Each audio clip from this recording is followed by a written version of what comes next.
In this episode, we're going to talk about time management. Here are the two questions this podcast answers. One, how do you successfully transition into your first official leadership role? And two, how do you keep climbing that leadership ladder and continuously get promoted, although the competition and the expectations get bigger? This show, the Manager Track podcast, will provide the answers.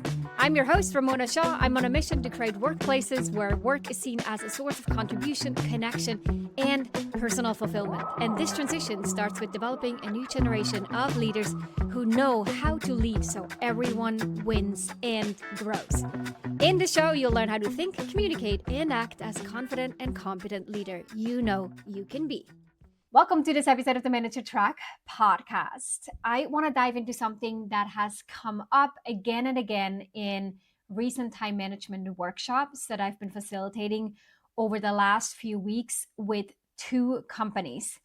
And similar challenges have come up in both conversations in their different time management workshops that are themes that I wanted to bring to this podcast here and to all of you who are listening as well, because I think we don't talk about that as much as we talk about those time management hacks or practices that we can find on TikTok and all different places where people talk about productivity and what to do. But I want to talk about sort of deeper, more systematic issues here that can make even the most well-intentioned time management strategies fail. So let me first start off by talking about that first challenge that came up that stuck with me. So imagine this, you know you need focused time to do your best work. You understand the importance of time blocking, of saying no to distractions, of protecting your calendar. But here's the thing, you work in a company culture that's very collaborative, Slack heavy or Teams heavy, and people engage in those channels constantly. And if you're not, then the perception starts to form that you're not a leader. Maybe you're not driving enough. You're not a pacemaker. You're not engaged enough. And you just don't even get your say and your influence. This was specifically pronounced in one of the companies that had a predominantly virtual and remote setup. So the vast majority of them were working off of, from their home offices. And so not only is what I just talked about an issue, but also managers felt like they had a lot more visibility and trust with the employees where they could see what they're doing. And so the employees started to worry that if they block out time for focused work, even when their direct manager knows that they're working on something important, everyone else who doesn't know what they're working on, they may start to think that they're blocking their calendar to avoid work or to go to the gym or long lunches. And so that they're not really fulfilling their job. Now, whether or not this perception was justified, that's not really the point. The point is this fear and the tension of wanting to be productive and wanting to fit into the company culture, while also noticing that with doing that, they're not as effective as they could be. So the solution to this is actually to address it systematically and not individually. First, we obviously have to recognize what's actually happening. Most of us don't even realize that we're caught in this push and pull. We just feel stressed and think that we're bad at time management when really we're trying to solve an individual problem that is actually a systematic problem, a problem of the company culture or the values that are being promoted and fostered. So the key here is to address this with your entire team and talk to your team leader, your manager first. Find out then how other people feel and see if this topic can be addressed more broadly by defining team expectations and team norms versus believing that you individually have to solve it for yourself or just being caught in this tightrope and ultimately not really being able to have your focused work or your attention. Now, companies that do this well, and I've seen this in action, they don't rely on these individuals trying to figure it out. The leaders there set the standards and expectations, and they communicate them clearly. So it's things like, we don't schedule meetings on Fridays, or all meetings happen between 10 a.m. and 3 p.m. so that the early birds can work in the morning and night owls can work late at night. Or if we put in busy time or a private appointment, that we're not supposed to overbook those. These aren't just nice to have, they're really clear boundaries that protect your team or people's ability to do work, focused work, while also still being collaborative. Now, if you're trying to initiate this conversation and it falls on deaf ears, and sometimes it will, then you will have to make a choice. You can either continue to let your fear of the perception drive your decision, or you can understand the trade off that you're making. Because here's the thing, if you're not delivering on the big important projects because you're constantly responding to emails and jumping into Slack conversations, that is going to be noticed too. And as a side note, what goes on your resume is not that you responded to 12,533 emails in 6 months. While that's impressive, it is not the thing that people care about. People will care about the projects that you drove, the initiatives that you led, the results that you created. Those are the questions that interviewers will ask you when you're looking for a new job. It's also your ammunition when you're asking for a promotion. It's the things that you accumulate. You keeping on top of your inbox and having an inbox zero, you being engaged in Slack channels or Teams channels, you being the person who helps a lot of other teams with their requests. That's all nice, but it's not the thing that gets you promoted or gets you the job. Now, the second challenge is kind of just tying into what I just said, is that many of us operate in an environment where one of the core values is collaboration or being a team player. And it's things such as we're taking ownership, we don't pass the buck, we are problem solvers, right? These are all great values. Uh, when you see a problem, solve it. I love that. It's an operating principle. And many of us are actually naturally wired to feel that sense of contribution when we solve problems, when we address the fires, when we help others, and it feels good. On top of that, we all have a negativity bias, which essentially means that we're seeing the fires that are burning more so than we see the strategic opportunities. We pay attention to the negatives, the urgent things that instill a sense of fear more so than the important, long lasting opportunities or future opportunities and initiatives that help us to get to a better place without there being a squeaky wheel or a problem or a fire burning.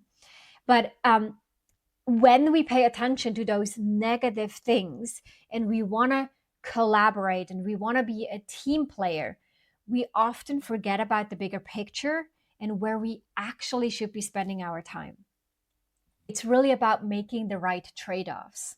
The question becomes how much of the work you're doing is actually important for you to do, and how much are you doing because you don't want to upset anyone or because you don't want to not be perceived as collaborative or as a team player or someone who takes ownership. Which work is it? This is not binary. It's not like you suddenly say no to everything or yes to everything. You need to get more creative in how you engage in these conversations. If you have a hard time saying no, my initial suggestion is always to just give yourself more time to think it through. So instead of saying yes or saying no, say, let me think about that and get back to you.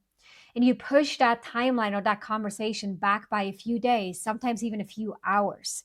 Maybe you offer an alternative. Hey, I can't do this full thing, but I can do some smaller pieces.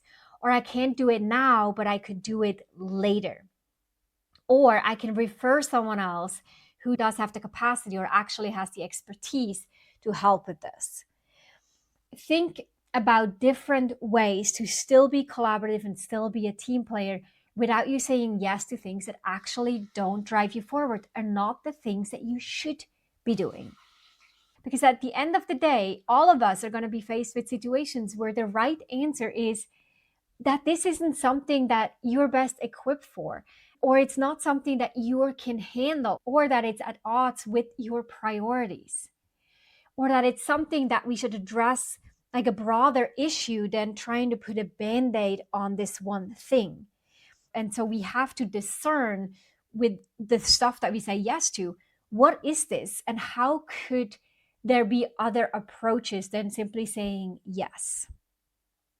And all of that, by the way, ultimately often falls when we're unable to tolerate that discomfort, the discomfort of pushing back on someone, the discomfort of delaying something or saying no simply as that. And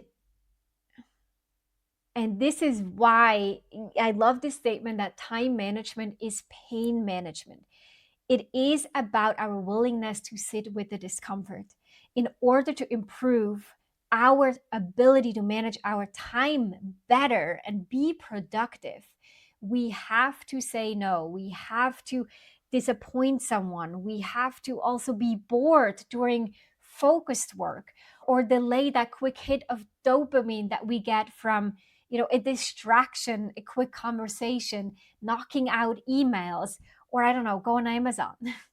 We have to tolerate this and sit with it, or the overwhelm we might feel when we address a complex issue and don't even know where to begin. Another part of this is this pain management, is tolerating the discomfort or the just unpleasant feeling, is that when we plan something and then we start to feel resistance to doing this thing we were supposed to be doing, procrastination kicks in, or we just find reasons not to do it.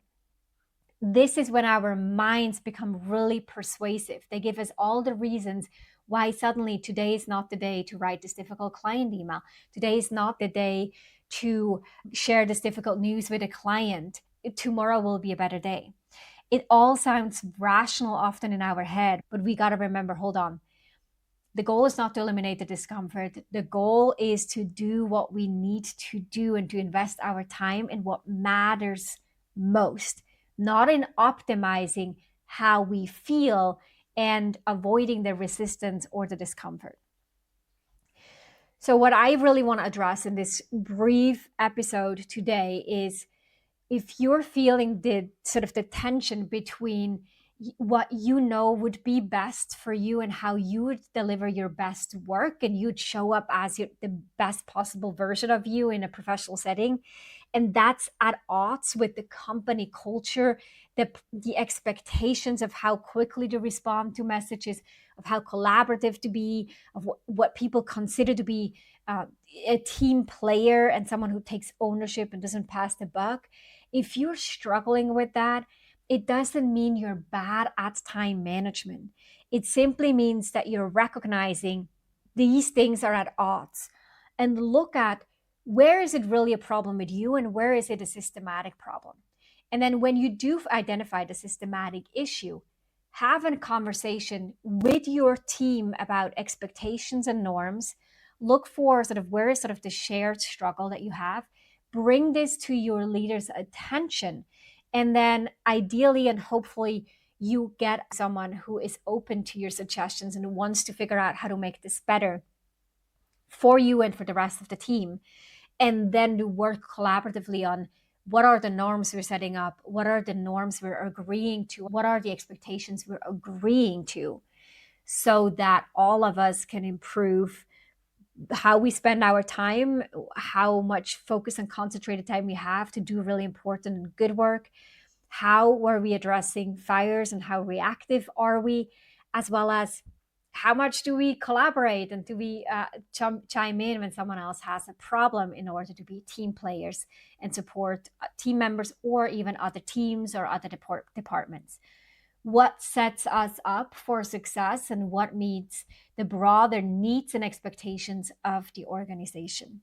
How can you strike that balance? And I wish there's sort of like a framework that I could give you, or like, here is what works and what doesn't work. But that's not the case. That simply isn't possible, because it all depends on your organization, your team, your role, and what actually type of work is that you're doing. So, with that, if this resonated with you, I'd obviously love to hear from you and hear what are some of the challenges that you're dealing with in your organization. As always, you can email us at contact@arcova.org, or check out my personal LinkedIn page, which is in the show note, to send a DM. Thank you so much for listening to the Manage Your Track podcast this week. Short and concise and hopefully insightful, and some food for thought for you, just as we love it every Tuesday. Thank you, and I'll see you next week. If you enjoyed this episode, then check out 2 other awesome resources to help you become a leader people love to work with. This includes a free masterclass on how to successfully lead as a new manager. Check it out at arcova.org/masterclass. The second resource is my best-selling book, The Confident and Competent New Manager: How to Quickly Rise to Success in Your First Leadership Role. Check it out at arcova.org/books or head on over to Amazon and grab your copy there.